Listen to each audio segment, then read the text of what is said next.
உயிரை விட, தங்களின் குடும்பத்தை விட, தங்களின் மனைவி மக்களை விட, ஒட்டுமொத்த உலகத்தையும் விடவும் அவர்களுக்கு தேவை முஹம்மது ரசூலுல்லாஹ் ஸல்லல்லாஹு அலைஹி வஸல்லம். எமக்கு காசு, பணம், வியாபாரம், தொழில், கண்ணியம், மதிப்பு தூதர் தடுத்திருக்கிறார். அதையெல்லாம் அப்புறம் பார்த்துக் கொள்வோம். இந்த காலத்திற்கெல்லாம் அது பொருந்துமா?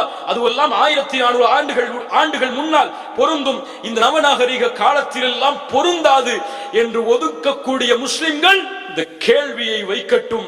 இதே நிலையில் நான் நீங்கள் மரணித்தால் கபூரில் முஹம்மது ரசூலுல்லாஹ் யார் என்று கேட்கப்படுமே, என்ன பதில் சொல்வீர்கள்? அஷ்ஹது அன்ன முஹம்மது ரசூலுல்லாஹ் என்று கூறி இருக்கிறேன், பதில் சொல்லி விடுவேன். முடியாது.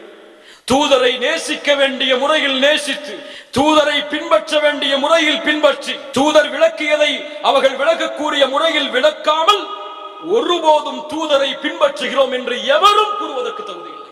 அல்லாஹ் எம்மை மன்னிப்பானாக.